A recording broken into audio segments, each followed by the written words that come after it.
Hey, welcome to the Sharing Jesus podcast, where we share stories, awesome ministry moments, and everything in between. Today we are recording episode 16 with our lead pastor, Michael Reese, our student pastor, Rob Cox, and a special guest, Shane Harrington from Collecting Church over there in Bryant, Arkansas. Good to have you, Shane. And today we are talking about encouragement and discouragement.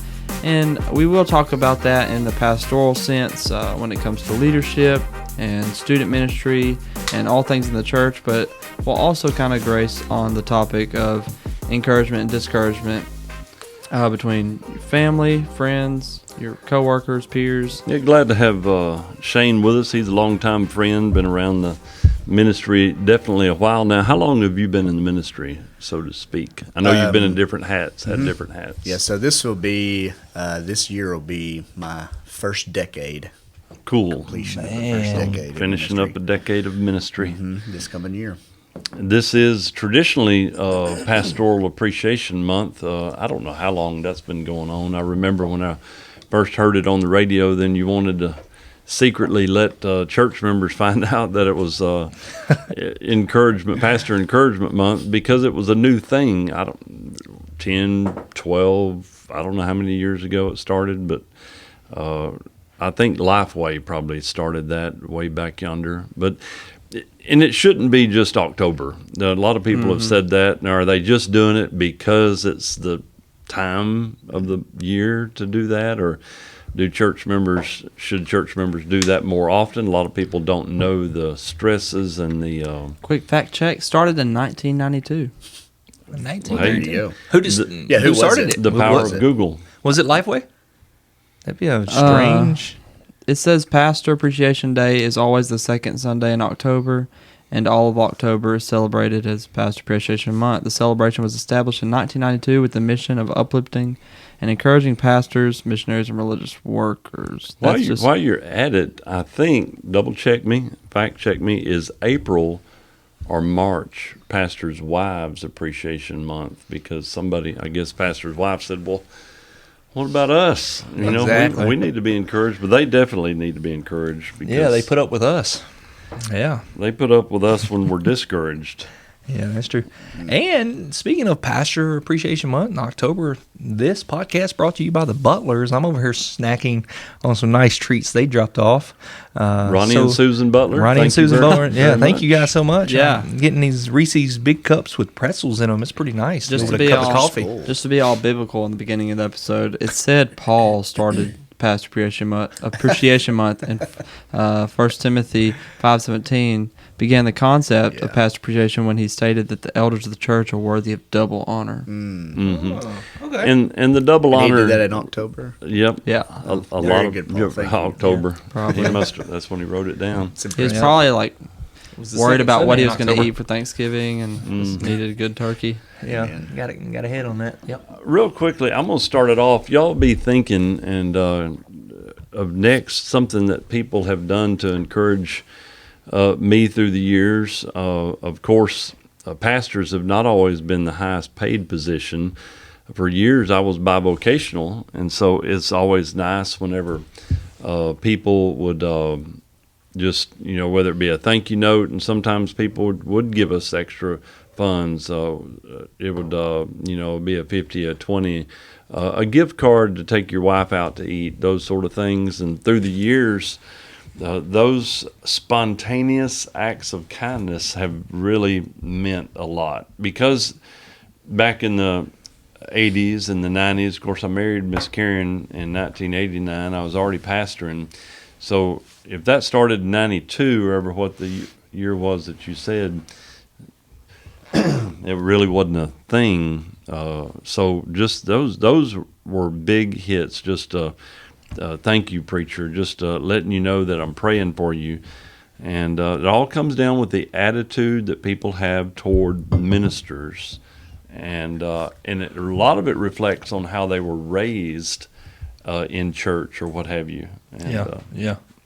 Well, yeah, just off the top of my head, all the things that you just said, about getting a gift card or just a note, those things are nice. But this is my favorite thing, whether it's Pastor Appreciation Month or whatever, when somebody's trying to encourage you, I love when somebody not only just gives you a gift card to take your wife out or whatever, but actually invites you to dinner and take you to dinner and then pay for it.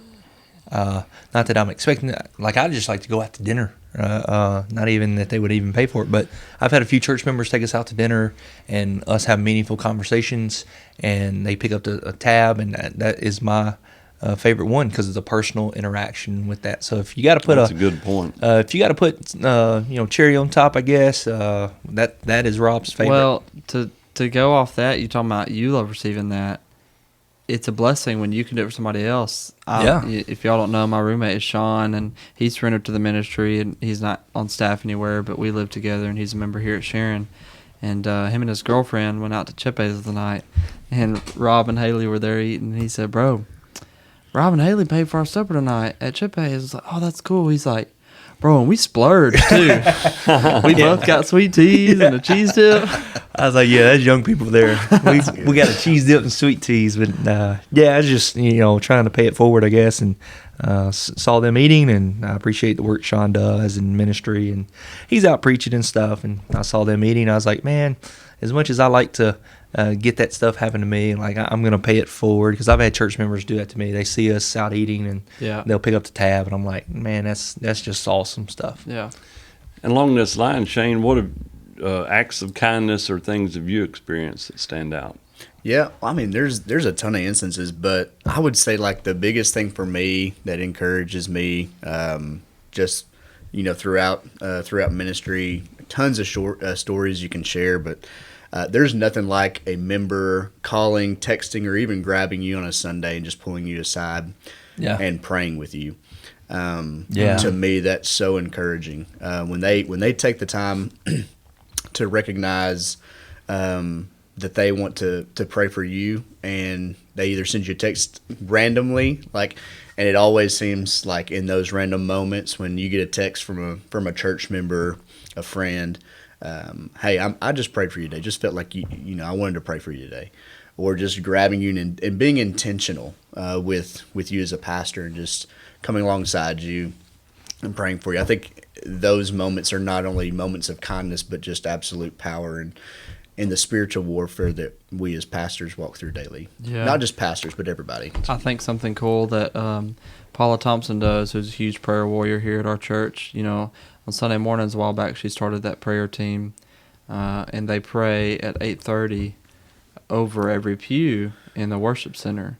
But also during our rehearsal, they'll walk by and pray for next to each person on stage as we're rehearsing through worship. So that's something along those lines that's really cool. Yes. Just very uplifting. I will echo that. That is awesome. Miss Paula has pulled me aside and prayed for me, and Haley as well. And it's pretty encouraging when that happens. Well, that is so powerful to purposefully, and I've received those, especially during times of here at Sharon Church, at Promised Land, at my previous church, Central in Pineville, and even back to Texas. People that have, back then there weren't texts, but there were people that would leave notes or just letting you know, maybe a phone call, and they'd say, hey, I don't know why, but I felt like the need to pray for you today. Yeah. Now they'll send you a text saying that. Mm-hmm. Yeah. And it's amazing the timing on Yes. that. Yep. 100%. That through the years, I've especially, we moved into, I'm going to switch it now to maybe some strange or not so common ways that I've been encouraged. I tried to leave everywhere I've been, the churches I've pastored, if I'm leaving a church, I'll tell key individuals ways that they can treat their pastor in maybe a way they hadn't thought of. That way it doesn't look like I'm trying to just look out for myself, that I expect somebody to buy me a meal, that I expect somebody to cater to me. We should never expect that. We shouldn't always expect our tab to be picked up and get untongue-tied. And but one time, It was at Wells, Texas, first time I'd ever experienced it. When we moved into the parsonage, because that's all we ever knew until we came to Sharon was parsonages. We moved into the parsonage. There was a closet pantry, and they had just slam-packed it full of food. I'd never seen that before. Pounding. Yes. And so Some churches might take the pastor pounding literal sense. a different direction. Since then, other churches have done that. Promised Land has a neat tradition. I don't know if they're still doing it for Brother Josh. I hope they are. And that is on Thanksgiving, they would bring in a whole ton of groceries and just That's a bunch cool. of groceries. And so I think it's funny just to have a laughable moment like we just had, but I just think of like a guest in a church, that first time guest, and somebody's coming up on stage saying, "Hey, in 2 weeks we're gonna be pounding our pastor." Yeah. And then they just don't know going, the term. What does that mean? not mentioning his pastor. They're probably going to come back in 2 weeks just out of curiosity Yeah. and see And what's again, going on. The only reason I know that is because Harmony did that for me 10 years ago when I Yeah. started ministry. Man, that's nice. That's it. And that's the only time it's ever happened. Oh, I'm so glad I remembered this. I was 1986. I had just taken the associate in youth position at Vidalia, Louisiana, and I had a 1980 Toyota Corolla, and I was driving back and forth and going to seminary and different things. My tires were Bald Eagle Specials, and I came out of church, and I had forgotten that J.H. Hamilton and Lois Hamilton, but it's J.H., and he had gotten my keys from me. He said, "Preacher, I need to move your car because I need to pull my truck around." And he was just making up something, and he had taken during church, taken my vehicle, put new tires on it. Get on to him. Brought Risen back- church. No, Not that day. Not that not day. that day. But that was That is another awesome. interesting thing. Yeah. And I was 19. Obviously, that time I was single, and I come out of church, and I've got 4 brand new tires on my vehicle. Wow. And also that guy, of course, it wasn't a payment, but it was just a gift. You preached that revival, and that guy put 3 trash bags full of golf balls in the bed of your truck. Yes, Oh, and I man. forgot Yeah. about it during. And he said at the last night of the message, he said, "Hey, I left something in the back of your truck for you." Well, we got to visit and fellowshipping after the last service, and I drove back to Pineville, Louisiana, and actually the community is Roe Gully, but went back, and then hey, there was something I forgot to get it out. Oh no, I hope it's not ruined. Oh, 3 trash bags. They were loaded. It was about 500 clean washed golf balls. Wow. Wow. That's a random gift, but I Yeah. mean, if you've ever seen us play golf, we need as many golf balls. For real. Yeah, speaking of that, y'all make sure y'all include me in your next round. Next golf round. Yes. Yeah. We'll bring a trash bag. Redneck golf. Pastor's supplying the won't golf need balls. I still have I'm them. Matter of scratched. fact, He still has some. yeah, I took all of these guys to golfing the other day, and I got them a dozen or 2 dozen. Yeah.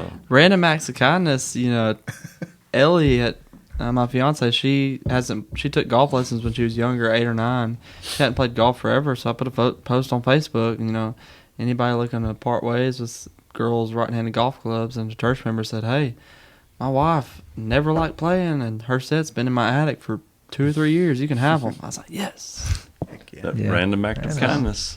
Yeah. Pretty nice. No, on the gifting, so I guess I have 2. On the gifting side of things, recently, like 2-3 days ago, former church member and deacon at Crossroads, Aaron Smith. They're I think they're at Glen Rose now. But anyway, he works for Remington, and about 3 years ago, he gave me a 12 gauge assault shotgun, like for home invasion. Just gave it to me. Yeah. Wow. And then about a year later, he comes in with like the Army case for like that you can put ammo in, Yeah. full of 12 gauge. Oh, Wow. I mean, He just stocked round you after up, round, and so still have some of those. Well, Y'all don't be robbing Shane's house. yeah, and Don't go to Shane's but house. It gets better. Like yesterday, or not yesterday. I think it was maybe Sunday evening. He came. They stopped by, and he brings in just a box. I just purchased an AR not too long ago. Well, he brings in 223 ammunition in a box and just sets it on the counter. Dude. It's 675 rounds of 223 Wow.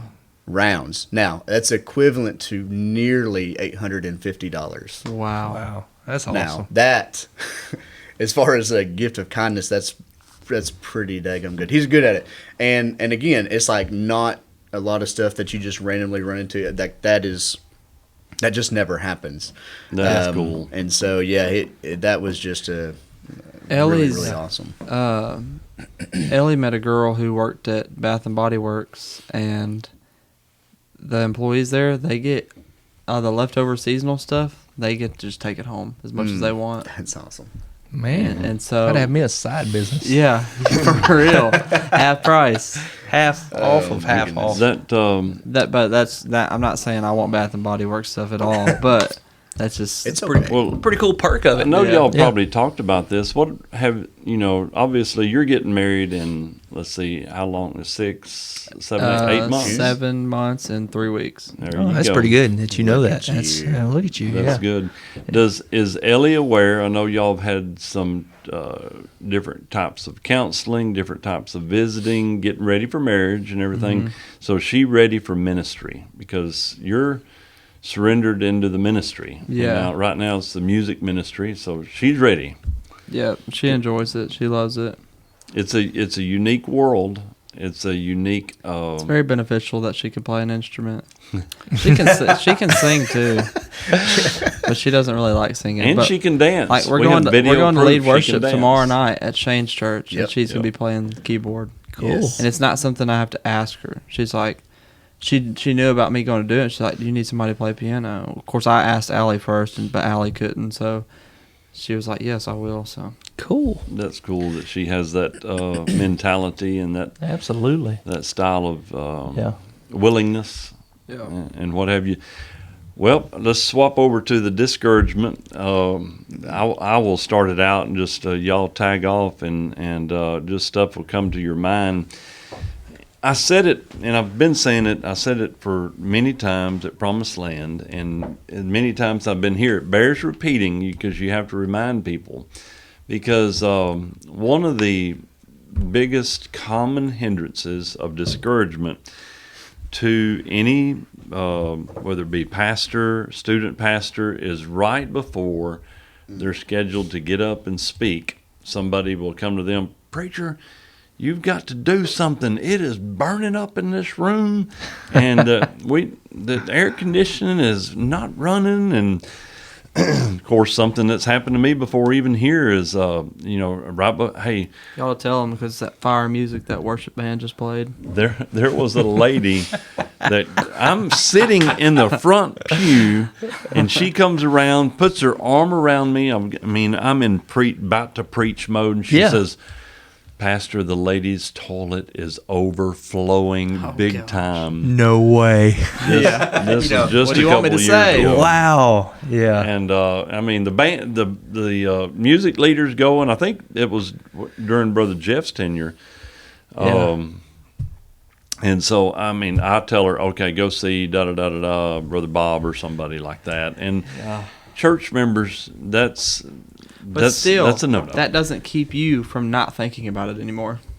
Right? It's your Midway through the sermon, you're like, man, I wonder if they got that toilet Yeah. fixed. Is it just Constantly flowing looking in at the back hallway? door. Yeah. The water's down the hall. Yeah. Well, I don't know if I'd say that's pretty frustrating. Discouraging. I don't know. They didn't know any better. Probably. I don't know if they intentionally went and did something. And I don't. Nah.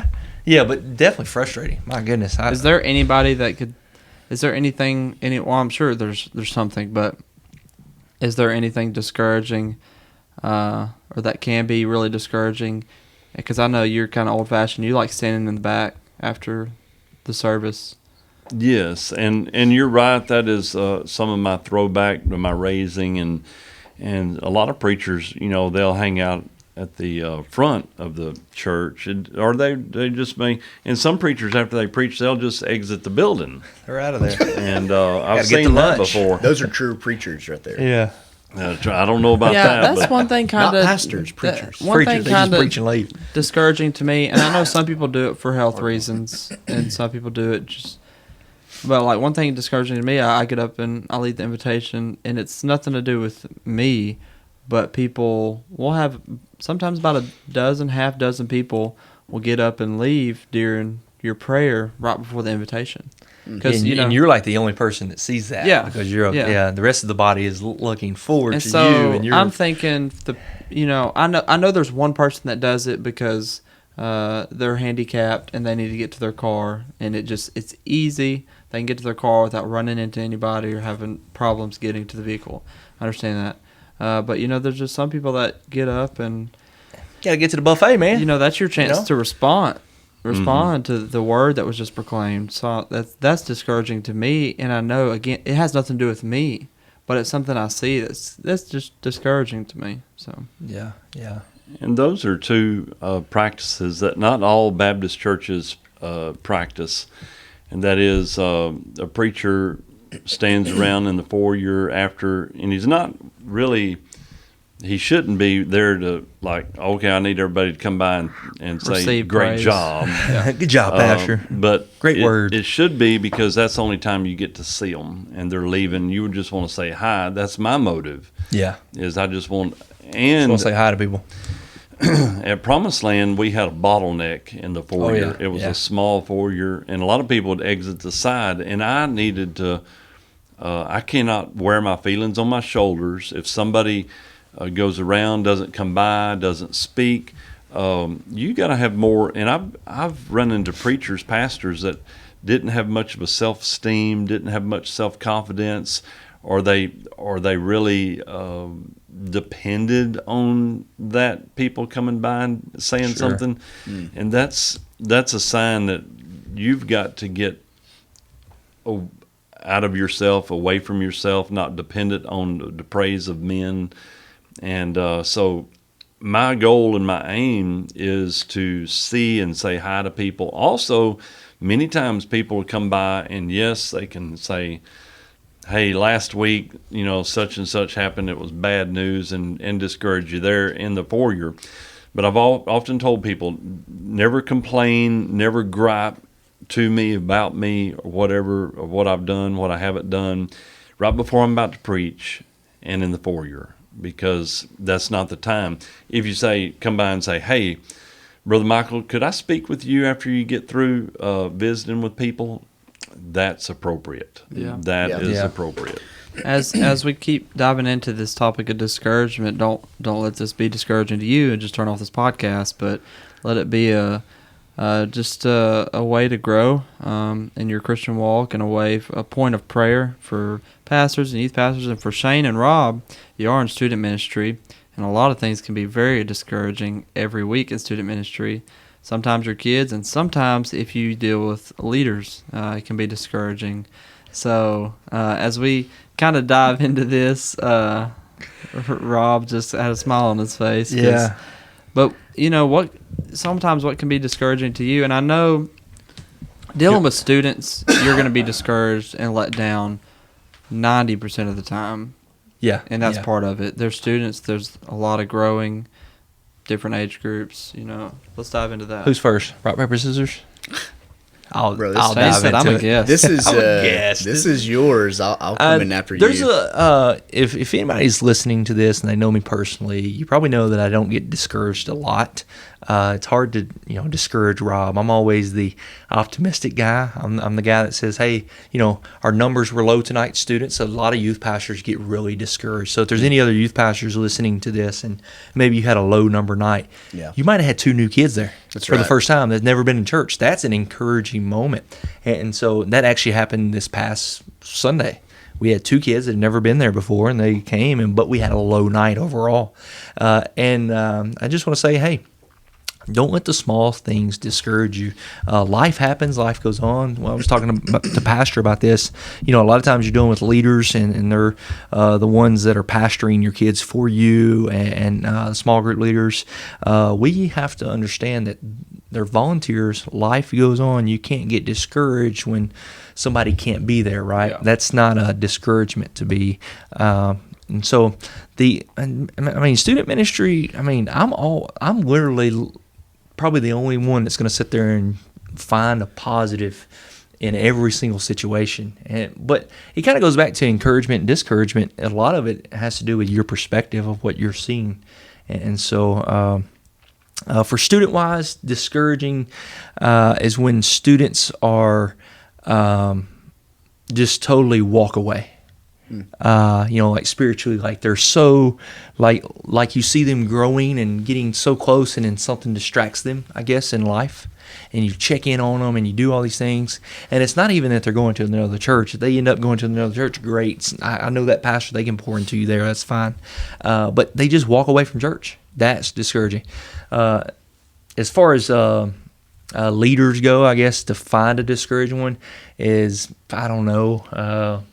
If they just step up to the plate for teenagers, that's more than enough for me. I don't know if there's Shane, have you had any like discouraging moments with like leaders that you could, I don't know, I can't pinpoint it. Yes.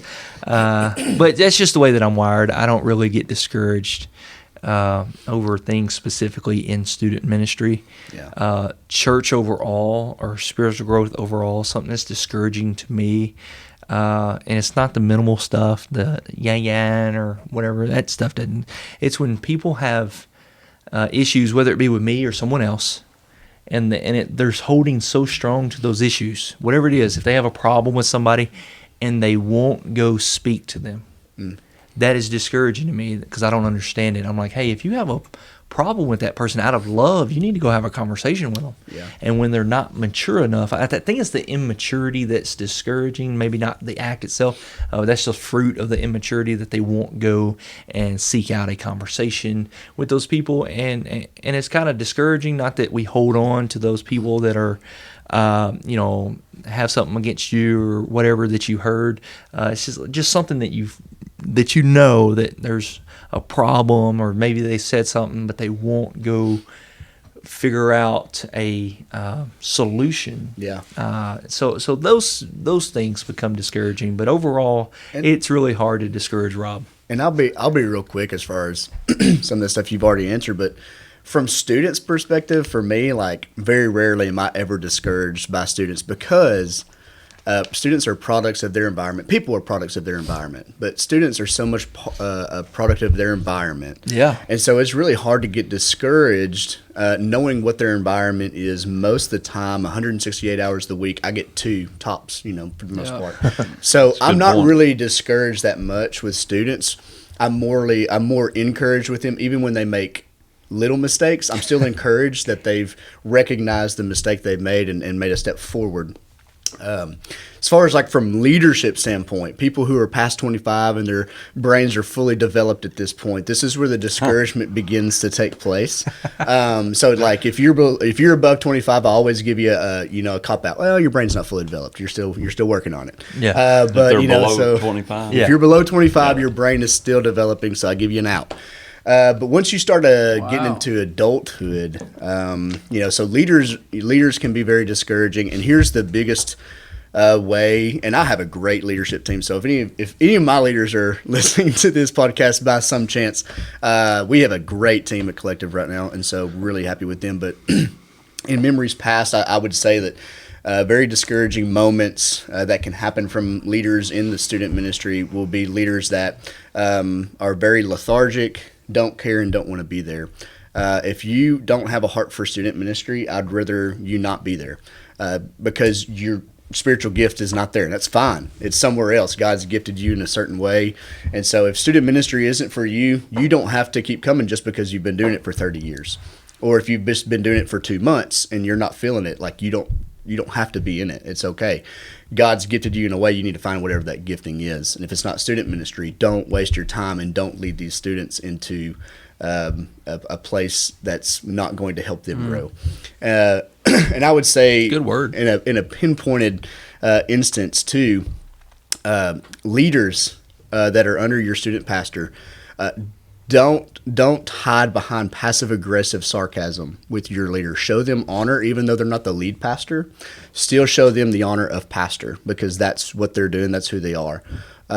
So leaders that are passive aggressive in group settings and stuff like that, just because youth pastors have this stigma of well, we're not really the lead pastor, so we can poke fun at them. Well, but you're diminishing their leadership role. So just make sure that in, group settings and stuff like that, that you're really standing behind and honoring the student pastor. As far as from a church standpoint, and I'll make it quick, the most discouraging turn of phrase that I can't stand is, and it's really disheartening, and that is, this is my church. This is my church. Yeah. I don't think there's a worse phrase that I've seen over the last 10 years that have discouraged me more than "this is my church." And I say turn of phrase because that can mean two things. It can be a really good thing and it can be a really terrible thing. If you're saying this is my church because you're butting up against the pastors, the staff, or the leadership of the church, however your model is, if you're doing that just because you're being selfish and your motive is this is the way that I want to do it, then more of an ownership thing. If you're saying this is my church from that standpoint, that is a really discouragement to church leadership. If you're saying this is my church and you're getting behind what God wants you to do as a church member, that's the encouragement. So saying this is my church, have a positive spin on it. Don't use that as a way to say, I was here before you and I'll be here after you. As a weapon. They're using it as a weapon. Yep. Yes. That's good. And so as we wrap up today's episode, we've been talking about discouragement for this back half of this episode. So as we wrap it up, let's talk about ways that we can have grit, that we can get through the discouragement, maybe personally, ways we've gotten through discouragement, whether that's just seeking fellowship with another pastor or mentor. I know Shane's big on mentors and talked about it with him before. So we'll start with you, Pastor. What's ways that you've just led through or gotten yourself through discouragement? Well, first off is I've already done some groundwork and legwork. The good Lord has blessed me with a wonderful wife, and I've leaned on her so much. She is definitely my best friend. I've got friends all over. I can call people in Texas, I can call people in Louisiana, people in Arkansas, and they would drive 5 hours, whatever hours, to come help me if I needed it. But I lean on Miss Karen so much. Another thing is that I found that fortunately through the years, I've got a pastor friend that I can call. There is too much at stake for me to live on an island by myself. I cannot don't be conceited or to the point that, and so I do have, I can call my brother-in-laws, I can call different ones that are in the ministry, and we may playfully disagree over odds and ends as brother-in-laws and even some of my preacher friends, but they're there. They're not gonna abandon me. I'm not gonna abandon them. I'm gonna encourage them. I cannot be above reaching out and asking a preacher friend of mine to pray for me. And so that's how I've had grit through the years. Yes, there's been some key church members and individuals that have done it and given me, been prayer warriors behind the scenes, but knowing that I've got a wife that's going to stick with me through thick and thin in the ministry, and some preacher friends that I can call at any time, that's one of the ways that I have grit. And yes, you can get into, that's the practical end of it. My spiritual life needs to be right if I'm going to have grit. And if I got hidden or unconfessed sin in my life, that's going to drain on me having grit. Mm-hmm. So I'm expecting that my spiritual life is okay. What can I do practically? I've got to have a friend. My number one friend is my wife, but I've got to have friends in the ministry that I can call and please pray for me and ask them to do that. That's good. I think that's a big thing for me, is just ask people to pray, but also, having a mentor is good. I wouldn't say I have a mentor, but I'm kind of the position you are. I have 2 or 3 really close friends that are in similar ministry positions that I am, similar ages, that I can go to when I'm just battling discouragement or, just something that may come up that I'm just trying to learn learn and grow at the same time as I go through the ministry. And there's lots of ways I can grow, especially, just kind of starting off my ministry, my life, about to be married and everything. So There's been a bunch of Sunday evenings that I've wanted to quit through the years, and You're still here. I'm still here. And True grit right there. that's like, and that just shows you the toll it can have on you. It's like, not to compare it to a 9-to-5 job, but that statement right there are some Sunday evenings. There's probably a lot of Fridays that people just want to quit. Well, there's some Sunday evenings, and pastors probably are ready to light a match and be done with it. Just poof, away it goes. But at the same time, so what about y'all guys? How do you hang in there? How do I hang in there? Well, first, if you heard the previous segment, it's hard for me to get discouraged. But when I am, there's one person, and Brother Michael, you've already mentioned it. There's one person that knows. It's my wife, and she is awesome. She is a big-time realist, and she'll just put things plainly in front of me. And I might be either frustrated or sometimes when the discouragement comes, I'm really worried about something or whatever, and she's like, "Rob, nobody's dying." And she just starts there, and that's like her go-to. Nobody's dying. It's going to be okay. And in my head, I'm like, yes, they're dying. They're going to hell. But she's they need like, Jesus. Yes. Yes, and so that's my job is keep loving on people, and she's just putting things plainly like, hey, the sun's going to come up tomorrow. Everything's going to be okay. Nothing real serious is going on. And she really allows me to focus on the things that just truly matter.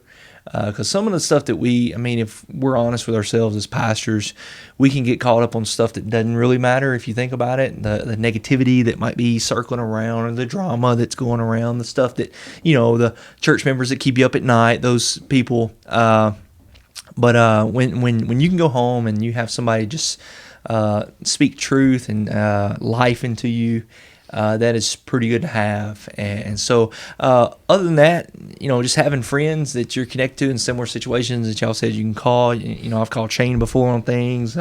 Other guys around I just call, get their perspective, and really just helps me to see things from a different set of eyes. And when you have those things and allow those things in your life. See if you just completely close yourself off and don't allow anybody to speak into your life, whether that's in leadership or just everyday people. If you're not allowing somebody to speak into your life, I think you're doing yourself a disservice.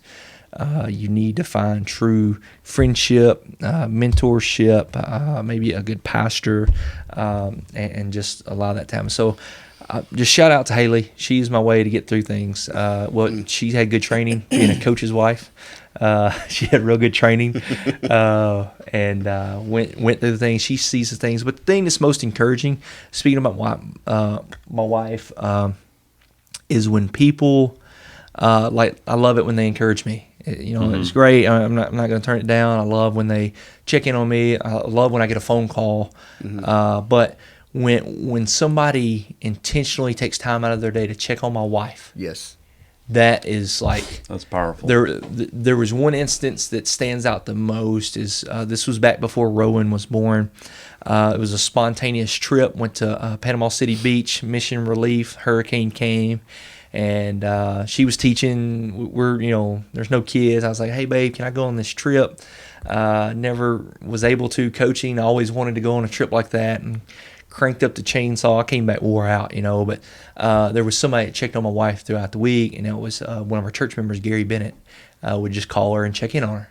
And I thought that was the coolest thing ever.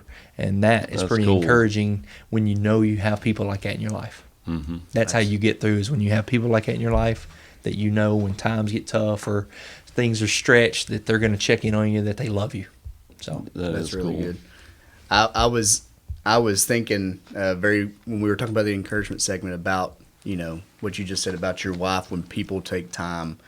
That is a huge encouragement when people take time to check in on your spouse, or take them out to lunch. Yeah. Or just pray for them, to send them a little gift or something. I mean, it's just is extremely encouraging. But for me to keep the grit, I remember my MVPs.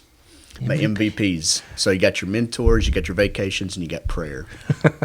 Right? So your MVPs. Can I steal that? Absolutely. Steal that. So your mentors, those are the people, you're trying to meet with, that you're trying to get encouragement from, that are going to keep you balanced in your walk in ministry, but also that are going to challenge you. If you just have a bunch of yes men in your corner, then you don't have good mentors. So your mentors is first. Vacations, your V. Right, vacations with your family. You have to take time to do that, and it may sound really weird to some people, but if your pastors are not taking vacation, you might as well get ready for them to be burned out of ministry or really bad pastors. They need time away. Vacations are mandatory for pastors. Yeah. Time off. They need That's time right. away, and they need time to recharge. And vacations can be simple. Like, it don't have to be week-long vacations at the beach. Like Kayla and I, some of the things that we do, we go up to Fayetteville almost every home game now. We go and watch the Razorbacks play. It's a way for us to get away, spend the day together. It's just a little mini vacation day, right? But you need those throughout the year. So you got your M, you got your V, and your P, prayer. I mean, if you're a pastor and you're not praying for God to give you some grit and some thick skin and to be there for you. And it's just like I tell my students, and it's a good reminder for myself, if I'm not praying that God's going to lead me to make spiritual decisions in the little things and just in the big things, and then little things become extreme. And so, so that's what I always try to remember as far as like just having some grit is my MVPs. Remember it here. Excellent. Remember your MVPs. Hey, we pray that you enjoyed today's episode and that you keep tuning in. And we pray that we all continue on the mission of following Jesus, loving others, and reaching the lost.